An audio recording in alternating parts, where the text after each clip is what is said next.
আচ্ছা, বিয়ের পরে কি প্রেম হয়? উত্তর দেওয়াটা ভীষণ জটিল। প্রথমত আমি মনে করি যে ঠিক না, তবে হয়। কেন হয় সেই কারণটা জরুরি। মানুষ না হাঁপায় ওঠে একটা ভুল মানুষের সঙ্গে বছরের পর বছর থাকতে থাকতে থাকতে থাকতে যখন মৃত্যু ছাড়া কোনো পথ দেখে না সে সামনে, তখন গিয়ে কাউকে হাক করতে ইচ্ছা করে, জড়ায় ধরতে ইচ্ছা করে। এখানে কোনো সেক্সুয়ালিটি নেই, এখানে কোনো দেনা পাওনা নেই। জাস্ট মনে হয় যে আমি কাউকে একটু জড়ায় ধরে বসে থাকতে পারতাম, আমার ভালো লাগতো। এবং এই মোমেন্টে আসার পরে তার প্রেম হয়ে যায়। মানুষ, আমি বলি না যে 3 বার প্রেম হয় জীবন, এটা হচ্ছে লাস্ট বার। এবং এই প্রেমটা সে সারা জীবন ক্যারি করে, না পারে কোনোদিন ভুলতে, না ভুলতে চায়।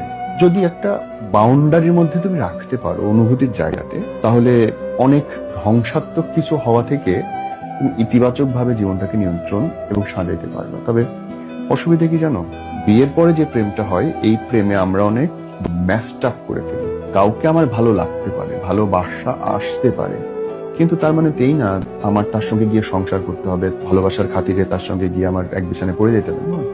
ভালোবাসা যে সম্মানজনক হইতে পারে, শ্রদ্ধাপূর্ণ হইতে পারে, দূরে থেকে হইতে পারে, ইন্সপিরেশনাল হইতে পারে, অনুপ্রেরণা দেওয়া, বাঁচতে আগ্রহ তৈরি করা, ভালোবাসতে আনন্দ অনুভব করতে পারে, এই যে অনুভূতি, এটা যদি হয় ব্রাদার, এটা ভালো। কিন্তু যদি ওর মধ্যে নোংরামি ঢুকে যায় না, ধ্বংস করে ফেলে।